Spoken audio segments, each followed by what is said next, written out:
महाभारत कर्ण पर्व की अध्याय 90 में एक कथा आती है। खंडन वन में एक महासर्प रहता था। नाम था अश्वसेन। वन में आग लगी। उस अग्निकांड का निमित्त अर्जुन को माना गया। अग्निकांड में अश्वसेन की माता चक्षुश्रक मर गई। इस पर उसे बहुत ही क्रोध आया और अर्जुन से बदला लेने के लिए घात लगाने लगा। कुरुक्षेत्र के मैदान में महाभारत रचा गया। कर्ण और अर्जुन आमने सामने थे। अश्वसेन ने उपयुक्त अवसर देखा और वो वाण का रूप धारण करके कर्ण के तरकस में जा घुसा। अर्जुन पर प्रहार करते समय कर्ण के हाथ में संयोगवश वही वाण आया जिसमें अश्वसेन समाया हुआ था।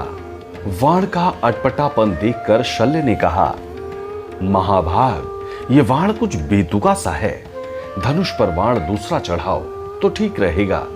कर्ण ने दर्पपूर्वक कहा, शल्य, मैं दोबारा लक्ष्य नहीं देखता और एक बार वाण को धनुष पर चढ़ाकर फिर उसे नहीं उतारता।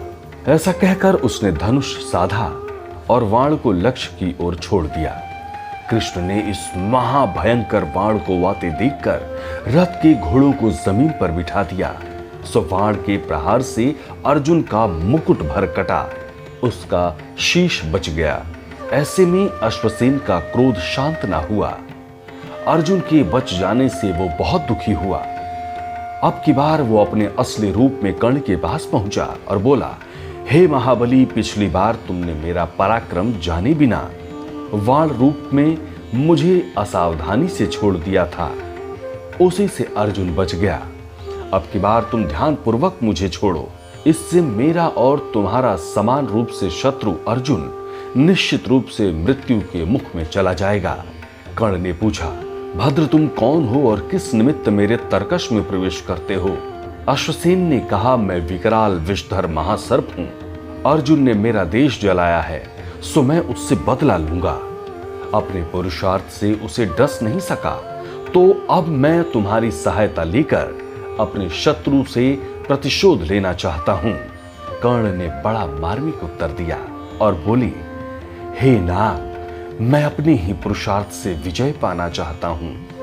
द्वेष बुद्धि से छद्म का आश्रय लेकर तुम जिस प्रकार मेरी सहायता करना चाहते हो, उसकी अपेक्षा तो मुझे पराजय भी स्वीकार है। हितात जो होगा सो मैं भुगतूंगा।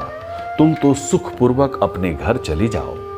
मित्रों, इससे सीख मिलती है कि किसी भी मूल्य पर सफलता पाने और कुछ भी करके मनोवांछा पूरी करने की अपेक्षा असफल रहना और हारना श्रेयस्कर है।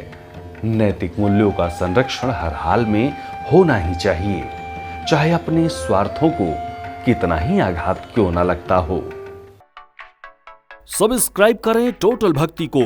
अब हमारे वीडियोस को सबसे पहले देखने के लिए बेल आइकन को दबाना ना भूलें।